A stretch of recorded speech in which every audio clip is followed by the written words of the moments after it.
প্রিয় দর্শক, সংবাদপত্রে বাংলাদেশ অনুষ্ঠান থেকে আমি রেজানুর রহমান আপনাদেরকে স্বাগত জানাচ্ছি। আজকে ইংরেজি নতুন বছর 2025-এর প্রথম দিন, প্রথম সকাল, প্রথম সূর্যোদয়। অনেক স্বপ্ন এবং প্রত্যাশা নিয়ে শুরু করছি সংবাদপত্রে বাংলাদেশ অনুষ্ঠান। আজকে আমাদের প্রিয় অতিথি আছেন, আমাদের অনেক প্রিয় মানুষ, সাংবাদিক কলামিস্ট হাসান মামুন। কেমন আছেন? থ্যাংক ইউ, ধন্যবাদ। না মানে বছরের প্রথম দিন, মানে মানুষের জন্মদিনেরও যেমন একটা আনন্দের জায়গা থাকে, একটা দেশের প্রথম দিন বা বছরের প্রথম দিন একেবারে অন্যরকম প্রত্যাশার জায়গা তৈরি হয়। আজকের আলোচনা ঠিক অন্যরকম হওয়ার কথা এই জন্যেই যে গত 24-এ বাংলাদেশ একটি বিস্ময়কর পরিবর্তনের মধ্যে এলো এবং বৈষম্য বিরোধী ছাত্র গণ আন্দোলন এবং মানুষের আন্দোলনের পরে দেশে একটা নতুন পরিবেশ সৃষ্টি হলো, নতুন আলোর দিকে যাচ্ছে বাংলাদেশ। আমরা একটু আলোচনা করবো এটা নিয়ে, কিন্তু তার আগে আজকের পত্রিকাগুলো কি শিরোনাম করেছে একটু আমরা দেখি। দৈনিক প্রথম আলো, মার্চ ফর ইউনিটি থেকে দাবি নির্বাচনের আগে বিচার ও সংস্কার। একটা নতুন স্বপ্ন, নতুন সময়ের পরিবর্তনের মধ্যে রয়েছে। বিশেষ সাক্ষাৎকারে সেনাপ্রধান জেনারেল ওয়াকরুজ্জামান। দৈনিক সমকাল, 2025 সাল হবে কার্যকরী ঐক্যমত্য সৃষ্টির বছর। মার্চ ফর ইউনিটি ঘোষণাপত্রে 15 জানুয়ারির মধ্যেই চান, ঘোষণাপত্র 15 জানুয়ারির মধ্যেই চান শিক্ষার্থীরা। দৈনিক যুগান্তর, শহীদ মিনারে মার্চ ফর ইউনিটি কর্মসূচি 15 জানুয়ারির মধ্যেই জুলাই ঘোষণার আলটিমেটাম। স্বাধীন বাংলার বুকে রচিত হলো নতুন এক ইতিহাস, ছাত্র জনতার অভূতপূর্ব অভ্যুত্থান। দৈনিক ইত্তেফাক, শহীদ মিনারে মার্চ ফর ইউনিটি সমাবেশে ছাত্র জনতার ঢল, গণপরিষদ নির্বাচনের মাধ্যমে সংবিধান সংশোধনের দাবি। ফেসিবাদের বিরুদ্ধে অর্জিত স্বাধীনতা সমুন্নত রাখার অঙ্গীকার সরকারের, নতুন বছরের শুভেচ্ছা জানিয়ে প্রধান উপদেষ্টা। বাংলাদেশ প্রতিদিন, ভোট আয়োজনের বছর, সরকারকে আলটিমেটাম, নিয়ম ভেঙে আন্দোলন। আমাদের সময় শিরোনাম, মানুষের স্বপ্ন পূরণ হবে কি? জুলাই অভ্যুত্থানের ঘোষণাপত্র পাঠে আলটিমেটাম, গ্রহণযোগ্য নির্বাচন অনুষ্ঠান সরকারের মূল চ্যালেঞ্জ। মানব জমিন শিরোনাম করেছে, 15 দিনের মধ্যেই জুলাই প্রক্লেমেশন দাবি, নির্বাচন সংস্কার, দ্বৈরথের বছর। হবিগঞ্জ গ্যাস লাইন বিস্ফোরণে 4 জন নিহত। দেশ রূপান্তর, সরকারকে 15 দিন সময় দিল ছাত্ররা, সাইবার সুরক্ষা অত্যাদেশ ধোঁকা দেওয়ার অপচেষ্টা। খবরের কাগজের শিরোনাম, ঘোষণাপত্রের জন্য আলটিমেটাম, নতুন বছরে একটা পরিবর্তনের প্রত্যাশা করছি আব্দুল্লাহ আবু সাইদ। কালবেলা শিরোনাম, ঘোষণাপত্র দিতে সরকারকে ডেডলাইন 15 জানুয়ারি, অনেক প্রত্যাশার 25। দৈনিক দিনকাল, স্লোগানে উত্তাল শহীদ মিনার, পলাতক হাসিনার ফাঁসি দাবি। আজকের পত্রিকা, শিশুরা পাচ্ছে না বেশিরভাগ বই, নতুন বছরটিও জনতার হোক, নতুন সংবিধান তৈরি করতে গণপরিষদ নির্বাচনের দাবি। আমার দেশ, 15 দিনের আলটিমেটাম। দৈনিক জনকণ্ঠ, প্রত্যাশার নতুন ভোর, কুয়াশার জাল ছিন্ন করে নবসূর্যোদয়কে এলো নতুন বছর, স্বাগত 2025। আপনি শিরোনাম শুনলেন, প্রথমেই বলেছিলাম যে আজকের পত্রপত্রিকার কি শিরোনাম করলো, আমরা একটু পড়ে দেখি। জি, আব্দুল্লাহ আবু সাইদ বলেছেন, প্রথম আলোতে লিখেছেন তিনি, কোনো সৎ চেষ্টায় ব্যর্থ হয় না। এবং দেবপ্রিয় ভট্টাচার্য বলেছেন 2025 সাল হবে কার্যকরী ঐক্যমত্য সৃষ্টির বছর। এবং সেনাপ্রধান বলেছেন, একটি নতুন স্বপ্ন, নতুন সময়ের পরিবর্তনের মধ্যে রয়েছি। আজকে আমার কাছে মনে হচ্ছে যে সেনাপ্রধানের যে বক্তব্য, মানে সাক্ষাৎকার ছাপা হয়েছে প্রথম আলোতে, এটা অত্যন্ত গুরুত্বপূর্ণ। সেনাবাহিনীর একটা বড় ভূমিকা ছিল, যে আন্দোলন সফল হলো গত বছর এবং যেটা বাংলাদেশকে একটা বিপুল পরিবর্তনের সুযোগের দিকে ঠেলে দিয়েছে। সেখানে সেনাবাহিনী শেষ মুহূর্তে হলেও একটা চমকপ্রদ ভূমিকায় ছিল। আমি আজকে যুগান্তরে লিখেছি এই কথাটা। তো সেনাপ্রধান, এখানে আমি পড়ছিলাম সকালে যতখানি সম্ভব ওনার বক্তব্যটা, উনি কিন্তু সরকার যে কথাগুলো বলছে, বিশেষ করে প্রধান উপদেষ্টা, সেনাপ্রধানও সেই কথাগুলোর প্রতিধ্বনি করেছেন। এবং উনি খুব চমৎকার করে একটা কথা বলেছেন, যেটা যে আমরা পুরোপুরি সরকারের পাশে রয়েছি, আমরা চেষ্টা করব প্রধান উপদেষ্টা যেভাবে আমাদের সাহায্য চাইবেন আমরা সেভাবেই তাকে সহযোগিতা করব। সেখানে উনি আইন শৃঙ্খলা পরিস্থিতি নিয়ন্ত্রণে সেনাবাহিনী যে ভূমিকা পালন করছে সেই কথা বলেছেন, এবং সেখানে যে সেনাবাহিনী সংযত ভূমিকা পালন করছে এবং এতে পরিস্থিতির কিছুটা উন্নতি হচ্ছে, এইসব কথা বলেছেন। এবং কিছু গুরুত্বপূর্ণ ইঙ্গিতপূর্ণ মতও উনি দিয়েছেন, যেমন ক্ষমতার ভারসাম্য এইসব ব্যাপারে। আবার এটাও বলেছেন যে এটা বিশেষজ্ঞদের কাজ, এবং উনি এই অঙ্গীকারটাও আবার ব্যক্ত করেছেন, পুনর্ব্যক্ত, যে আমি ক্ষমতা মানে মেয়াদে থাকাকালে রাজনীতিতে নাক গলাবো না এবং সেনাবাহিনীকেও রাজনীতিতে নাক গলাতে দেব না। তো আমাদের রাজনীতিতে তো এই আলোচনাটা আছে, এবং এটা 111-এর পরও ছিল যে সেনাবাহিনী কি ভূমিকা আছে। তো উনি এটা পরিষ্কার করেছেন যে সেনাবাহিনী সরকারকে সর্বান্তকরণে সহায়তা করছে এবং করে যাবে। আমাদের মনে থাকার কথা, মাঝে উনি কিন্তু রয়টার্সকে একটা সাক্ষাৎকার দিয়েছিলেন, এবং সেখানে উনি বলেছিলেন যে 1 বছর থেকে 18 মাসের মধ্যে সংস্কার করে নির্বাচন যাতে হতে পারে এই ব্যাপারে আমরা সহায়তা করব। তো দেশ কিন্তু মোটামুটি এই পথেই আছে, আমি যা দেখতে পাচ্ছি আর কি। প্রধান উপদেষ্টা গত বছরের শেষ দিকে একটা ভাষণে বলেছেন, রোডম্যাপের মতো দিয়েছেন, যদিও খুব স্পষ্ট না, কিন্তু সেনাপ্রধানের যে বক্তব্য ছিল তার সঙ্গে সঙ্গতিপূর্ণ। উনি বলেছেন যে নতুন যে বছর এলো সেই বছরের শেষ দিকে, অথবা যদি অধিকতর সংস্কার করতে হয় তাহলে পরের বছরের আরো 6 মাস সময় লাগতে পারে। তো এই পথে দেশ আছে। এখন এই বছরে নির্বাচন হয়ে গেলে আমার মনে হয় যে অধিকাংশ মানুষ আশ্বস্ত হয়, তবে এটা নির্ভর করছে সংস্কারের গতির উপর। অনেক ধন্যবাদ। আপনি যেটা বললেন যে একটা স্বপ্নের কথা বললেন যে দেশ এগিয়ে যাচ্ছে দেশের জায়গায়, কিন্তু এই বছরের আগের দিন গতকাল বাংলাদেশে বিশেষ করে ঢাকা শহরে যে আন্দোলন সমাবেশ হলো, আমাদের প্রিয় শিক্ষার্থীরা যে আন্দোলন সমাবেশ করলেন গতকাল, মার্চ ফর ইউনিটি, এবং তারা আগের দিন যেটা ঘোষণা দিয়েছিলেন সাংবাদিক সম্মেলনে আগে, যে তারা জুলাই গণঅভ্যুত্থানের ঘোষণাপত্র সেখানে প্রচার করবেন।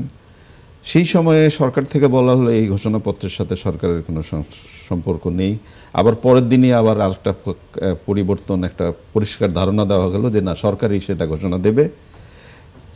গতকালের সভায় ঘোষণাটি এলো না, কিন্তু গতকালকার সভায় যে আলোচনাগুলো হলো, আপনি নিশ্চয়ই বক্তৃতা যেগুলো হয়েছে, সেখানে ঐক্যের কথা বলা হয়েছে। কেউ কেউ প্রশ্ন তুলেছেন যে এই 3 মাস বা 5 মাসের পরে এত জোরো করে আবার ঐক্যের কথা কেন আমরা বলছি, আমরা তো ঐক্যতেই আছি নাকি।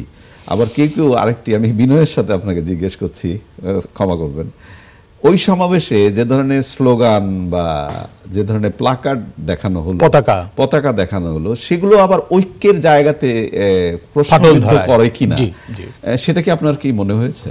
জি, ঐক্য আসলে মানে হাসিনা বিরোধী মুভমেন্টে যে ঐক্যটা ছিল, যেটা গড়ে উঠেছিল, সঙ্গত কারণে সেই ঐক্যটা এখন আর নাই, এবং এটা না থাকারই কথা, কারণ মূল প্রতিপক্ষ তো মাঠ থেকে উধাও। তো এখন বিভিন্ন রাজনৈতিক দল এবং বিভিন্ন পক্ষ তার এজেন্ডা নিয়ে অগ্রসর হচ্ছে, এবং বৈষম্য বিরোধী ছাত্র আন্দোলনের ভেতর থেকেও কিন্তু বিভিন্ন প্ল্যাটফর্ম তৈরি হচ্ছে, যেমন জাতীয় নাগরিক কমিটি হয়েছে, তারা দল গঠন করারও কথা, এই এজেন্ডাও সামনে আছে, এবং দল গঠন নিয়ে তাদের নিজেদের মধ্যে কতখানি ঐক্য আছে আমার এটা নিয়েও সন্দেহ আছে। আচ্ছা, কারণ ছাত্র সমন্বয়ক যারা ছিলেন তারা কিন্তু সবাই রাজনীতিতে সক্রিয় নেই এখন, অনেকে পদত্যাগও করেছেন, সরে গেছেন, বলেছেন যে এই প্রক্রিয়াতে থাকার আর প্রয়োজন নাই। তো মতপার্থক্যটা স্বাভাবিক। আমরা দেখতে পাচ্ছি যে রাজনীতিতে এখন 2-3 ধারা। একটা হচ্ছে যে শিক্ষার্থীদের একটা তৎপরতা, বিএনপি, কিন্তু শিক্ষার্থীদের একটা ধারার মধ্যে কি সব শিক্ষার্থী না, সব শিক্ষার্থী অবশ্যই নাই। আমরা দেখলাম যে কালকের যে জমায়েতটা, সেটাতে কিন্তু অন্যান্য ছাত্র সংগঠন অংশগ্রহণ করেনি, বা তারা এটাকে সমর্থনও করেনি। না, যেমন কেউ কেউ বলবার চেষ্টা করেছেন যে সোহরাওয়ার্দী উদ্যানে অনেক দিন পর ছাত্র শিবিরের সম্মেলন হলো এবং সেই সম্মেলনে যারা উপস্থিত ছিলেন বলার চেষ্টা করছেন অনেকে, তাদেরই আবার অনেকেই এখানে যুক্ত হয়েছে। এই আলোচনাটা আছে যে এই মানে ছাত্র সমন্বয়ক বা শিক্ষার্থী যারা রাজনীতিতে এখনো আছেন তাদের সঙ্গে জামাত শিবিরের সম্পর্ক নিয়ে আলোচনা আছে। তো এই আলোচনার একটা কারণ হলো যে মানে ধর্মীয় রাজনীতি বা ইসলাম এই ব্যাপারে একটা অনুরাগ দেখা যাচ্ছে তাদের মধ্যে। এর কিছু সঙ্গত কারণ আছে, অসঙ্গত কারণও থাকতে পারে, এবং তারা রাজনীতিতে মানে মুসলমান নিত্য বা ইসলাম এই বিষয়টাকে গুরুত্ব দিচ্ছেন অনেকেই, সবাই না। তো এই আলোচনাও রাজনীতিতে আছে যে বলছেন ধর্মকে গুরুত্ব, জি জি জি ধর্মকে গুরুত্ব দিচ্ছে এবং এর সঙ্গে ভারত বিরোধিতা এগুলো যুক্ত হয়েছে। এবং হাসিনা বিরোধী আন্দোলনে কিন্তু এই ধারাটা একটা প্রবলভাবে ছিল, তাদের ভূমিকা ছিল। কালকে সার্জিস আলম বোধহয় ছাত্র শিবিরের সংশ্লিষ্টতা নিয়ে বলেছেন, ছাত্র শিবিরের যে মানে পার্টিসিপেশন ছিল এটা উনি স্বীকৃতি দিয়েছেন। তো এটা তো ছিল, আমরা জানি। তবে এই ইতিহাসকে তো আপনি অস্বীকার করেন যে ছিল, তবে এই আন্দোলনে কিন্তু বিএনপিরও একটা বড় ভূমিকা ছিল, এটা খুব আলোচনা হয় না। এটা বিএনপির তরফ থেকে বারবার বলা হচ্ছে। যেমন আপনি বিএনপির প্রসঙ্গ যেহেতু তুললেন, এই যে ৭২-এর সংবিধান বাতিল গতকালও প্রচন্ডভাবে উচ্চারিত হয়েছে এবং আওয়ামী লীগকে নিষিদ্ধ করা। তো সংবিধানের ব্যাপারে অন্ততপক্ষে গতকালই বোধহয় মির্জা ফখরুল ইসলাম আলমগীরের একটি সাক্ষাৎকার প্রকাশিত হয়েছে যে এই মুহূর্তে ৭২-এর সংবিধান বাতিল করার কোনো প্রশ্নই আসে না। তাহলে কি একটা প্রচ্ছন্ন তর্ক বিতর্ক নিয়েই কি আমরা সামনের দিকে এগোবো মনে হয় নাকি? হ্যাঁ, বিএনপি দেখা যাচ্ছে যে আওয়ামী লীগ রাজনীতির মাঠ থেকে কিছুটা অপসৃত হওয়াতে বিএনপি কিন্তু মুক্তিযুদ্ধের জায়গাটায় আবার অবস্থান নিচ্ছে, এবং এটা অস্বাভাবিকও না, কারণ বিএনপির তো মুক্তিযুদ্ধের একটা ঐতিহ্য আছে। বিএনপির প্রতিষ্ঠাতা জিয়াউর রহমান সাহেব, উনি তো একজন মানে বীর মুক্তিযোদ্ধা এবং বীর উত্তম, ওনার নামে একটা জেড ফোর্সও ছিল, তাই না? এবং স্বাধীনতা কথা যে মহান স্বাধীনতা আন্দোলনের সেই গৌরবোজ্জ্বল ভূমিকা রয়েছে তার। জি অবশ্যই। এবং বিএনপি তো অনেক মুক্তিযোদ্ধা আছেন, অনেক বীর মুক্তিযোদ্ধা আছেন। বিএনপি এই রাজনীতি ছাড়বে না, এবং যখন ছাড়বে কেন, আর যখন তার প্রতিপক্ষ হয়ে যাচ্ছে জামাত, তখন তো সে এই ব্যাপারটাকে আরো বেশিভাবে আঁকড়ে ধরবে, এটাই স্বাভাবিক আর কি। তো এটা রাজনীতিতে স্বাভাবিক প্রক্রিয়া, এটা চলবে। এবং এর ভেতরে আমার মনে হয় যে সরকারকে একটা ভারসাম্যপূর্ণ জায়গা বজায় রাখতে হবে। সরকারের বিরুদ্ধে কিন্তু অভিযোগ আছে, গত কমাসে অভিযোগটা উঠেছে যে সরকার যেন বিএনপিকে বিরোধী দল হিসেবে ট্রিট করছে এবং অন্যদের দ্বারা প্রভাবিত হচ্ছে। এই অভিযোগটা কিন্তু সবাই সরকারের সাথে আছে, বিএনপি সরকারের সঙ্গে নেই, বিএনপি বিরোধী দলে, এরকম অভিযোগ একটা উঠছে। এবং বিএনপির কথাবার্তায় কিন্তু এটার প্রতিফলনও আছে আমার মনে হচ্ছে। নতুন দিনে আমরা তো প্রত্যাশা করি যে কোনো ধরনের অস্থিরতা যেন সামনের দিকে না আসে, এবং এই যে একটা গণ অভ্যুত্থানে নতুন স্বপ্ন ধারাটা শুরু হলো, সেটা আমরা দেখতে চাই সেটা বেগবান হোক। অবশ্যই। সচিবালয়ে আগুন হলো, অগ্নিকাণ্ড হলো, নানা ধরনের কথাবার্তা হলো, নাশকতা, এটা ওটা অমুক, কিন্তু আজকে যেটা আমরা জানলাম যে লুজ কানেকশন থেকে এই ঘটনাটি ঘটেছে। তাহলে লুজ আসলে কি লুজ? আমাদের তদন্তের মান নিয়ে তো বরাবরই প্রশ্ন আছে এবং থাকে আর কি। তদন্তে আমরা সবাই একমত হতে পারি না। তো এটা নিয়ে কিন্তু শুরুতে অনেক হাইপ তোলা হয়েছিল যে এটা পরাজিত পক্ষ এটা করেছে, নাশকতা ইত্যাদি। তো এই কথাগুলো আগাম বলার একটা প্রবণতা। নাশকতার কথা বললেন, যেটা যেমন ধরেন 6 মাস আগে কোনো কিছু একটা হলেই ওই সরকার, বিগত সরকার বলতেন এটা জামাত এবং শিবিরের কাজ, একই প্রবণতা। এখন একটা কিছু হলেই যে ফেসিবাদ এই কাজটি করবার চেষ্টা করছে। তাহলে এই ধরনের কথা বলার ক্ষেত্রে প্রকৃত অপরাধীকে আড়াল হয়ে যায় না? অনেকটা হয়, এবং অন্য একটা প্রচারণাও কিন্তু হয় যে নিজেরা করে অন্যদের ঘাড়ে দোষ দিচ্ছে, চাপিয়ে দেওয়া। এই কথাটাও কিন্তু ফেসবুকে ইত্যাদিতে খুব এসছে। এখন তো ফেসবুককে অন্য পক্ষ সোচ্চার, তাই না?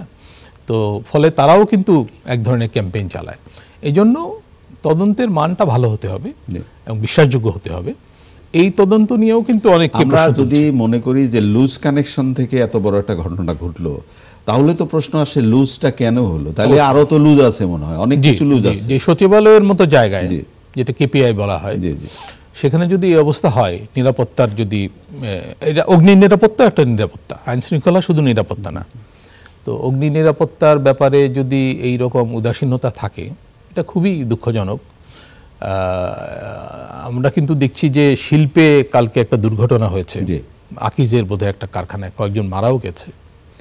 তো অগ্নি নিরাপত্তার ব্যাপারে আমাদেরকে সতর্ক থাকতে হবে। বড় বড় অগ্নি দুর্ঘটনা দেশে ঘটেছে, গার্মেন্টসে কমে এসছে, কিন্তু অন্যান্য খাতে কিন্তু অগ্নি দুর্ঘটনা ঘটেই যাচ্ছে এবং লোকালয়ে ঘটছে। তো সচিবালয় ঘটা এটা খুবই মানে দুর্ভাগ্যজনক শুধু না, এটা দুশ্চিন্তার বিষয়। কারণ সচিবালয় হচ্ছে সরকারের প্রাণকেন্দ্র, সরকার পরিচালিত হয় সেখান থেকে। তো সেখানে যদি এই অবস্থা হয়, তাহলে সেখানকার নথিপত্রের যে নিরাপত্তা, সেগুলো তো প্রশ্নের মুখে থাকে এবং এই নিয়ে নানা রকম সন্দেহ তৈরি হয় জনমনে, এক পক্ষ আরেক পক্ষকে দায়ী করে। এই জন্য মানসম্মত তদন্ত হতে হবে এবং এটা মানে এটার মধ্যে অধিকতর তদন্তের প্রয়োজন আছে। না, যদিও কিছু আলামত বাইরে পাঠানোর কথা বলা হচ্ছে যে আরও তারা পাঠাবে এবং আরও হয়তো তদন্ত করে দেখবে। তবে আমরা যেটা আশা করতেই চাই যে বিশেষ বিশেষ জায়গাগুলোর নিরাপত্তা এমনভাবে থাকা উচিত যাতে আমরা প্রশ্নবিদ্ধ না হয়। আপনি অনুষ্ঠান শুরুর আগে ডেইলি স্টারের একটি রিপোর্টের কথা বলছিলেন যে এত কিছু অস্থিরতার মধ্যেও আমাদের কিছু কিছু খাতে সন্তোষজনক অগ্রগতি আছে এবং অগ্রগতি, সেই একটু বলবেন? জি, আমি ডেইলি স্টারের ব্যাক পেজে পেছনের পাতায় দেখছি একটা খবর যে মাছ এবং মাংস উৎপাদনে বাংলাদেশ অব্যাহতভাবে ভালো করছে। যেমন এখানে একটা ইনফোগ্রাফিক্স দেওয়া হয়েছে যে 14 সাল থেকে 24 পর্যন্ত মাছ উৎপাদন কিভাবে বেড়েছে, 35 থেকে 50 পর্যন্ত লাখ মেট্রিক টন। তো আমরা বোধহয় আলাপ করছিলাম আর কি অফ দ্য রেকর্ডে যে এই দেশটা আসলে সোনার বাংলাই। আমরা যদি না, আমি যেমন আপনাকে বলছিলাম যে সোনার বাংলা কেন, যে এই দেশে ছোট্ট একটা জায়গা, মানে মাটির মধ্যে যে কোনো একটা সিড আপনি যদি খালি দিয়ে দেন আর পরিচর্যারও দরকার হয় না, আস্তে করে কিন্তু গাছটা বেড়ে ওঠে এবং সে ফল দেয়, ফুল দেয়, সবকিছুই দেয়, আমার খাবারও দেয়। আমরা কিন্তু দেখছি যে অনেক বিদেশি ফল বাংলাদেশে ভালো হচ্ছে, ড্রাগন ফল হচ্ছে, নানা রকম। এবং আমরা কিন্তু বেশ কিছু খাদ্যশস্য উৎপাদনে প্রায় স্বয়ংসম্পূর্ণ।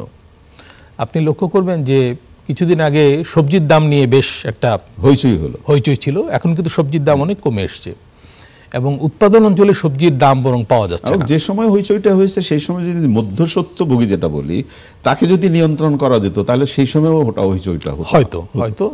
তবে খাদ্যশস্য উৎপাদন ক্ষতিগ্রস্ত হওয়ার ব্যাপারও ছিল। আমাদের কয়েক দফা বন্যা হয়েছে। যেমন আমি একটা নিউজ দেখছিলাম যে বোরোতে ঘাটতি হতে পারে বলে মার্কিন একটা দপ্তর বলছে এবং তাদের তথ্যগুলো কিন্তু সঠিক হয়, আমরা আগে দেখেছি। বোরো না, আমনে। এবং বোরো উৎপাদনও ক্ষতিগ্রস্ত হতে পারে কারণ উৎপাদন ব্যয় এগুলোর ব্যাপার আছে এবং সার সরবরাহটা স্বাভাবিক রাখতে হবে। আমি লক্ষ্য করেছি যে প্রধান উপদেষ্টা যে ডিসিদের সঙ্গে যে বৈঠক করেছেন সেখানে উনি কিন্তু এইসব বিষয়ে গুরুত্ব দিয়েছেন। একেবারে অনুষ্ঠানের শেষের দিকে নতুন দিন, নতুন বছরের আপনার প্রত্যাশা কি? আমার প্রত্যাশা হচ্ছে যে এই বছরটায় যেন আমাদের মতপার্থক্যের মধ্যেও আমাদের মতভেদটা কমে এবং সংঘাতের আশঙ্কা কমে। যে আশঙ্কাটা কালকেও ছিল, এটা কিন্তু সরকারের উদ্যোগে রিডিউসড হয়েছে, আশঙ্কাটা কাটানো গেছে। সরকার নিজেই দায়িত্ব নিয়েছে ঘোষণাপত্র তৈরি করার। সেই ঘোষণাপত্রের যেন সবার মতামতের প্রতিফলন থাকে। আপনাকে এই জায়গায় একটা জিনিস মনে হয় না যে এই জায়গায় এই কথাগুলোর মধ্যেও শ্রদ্ধা এবং সহমর্মিতার সম্পর্কটাও যেন তৈরি হয়? জি, অবশ্যই। এবং আমি কিন্তু সেনাপ্রধানের সাক্ষাৎকারেও দেখছিলাম যে উনি সহিষ্ণুতার কথা বলছিলেন এবং উনি বলছিলেন যে সরকারের কাছে যেন আমরা চাপ সৃষ্টি না করি বেশি, কারণ এই সরকার একটা বিশেষ সময় এসছে এবং তারা যেন সংস্কারের ভেতর দিয়ে তারা যেন দ্রুত নির্বাচনের দিকে যেতে পারে। জি, অনেক অনেক ধন্যবাদ আপনাকে। প্রিয় দর্শক, নতুন বছরের নতুন দিন, প্রথম সূর্যোদয়ে আমরা যে কথাগুলো বললাম আপনারা নিশ্চয়ই শুনেছেন। দেশটা আমাদের, এগিয়ে নিতে হবে আমাদেরই। প্রিয় মাতৃভূমির মঙ্গল কামনায় আজকে অনুষ্ঠান শেষ করছি। আগামীকাল নিশ্চয়ই সময় আবার কথা হবে। খোদা হাফেজ।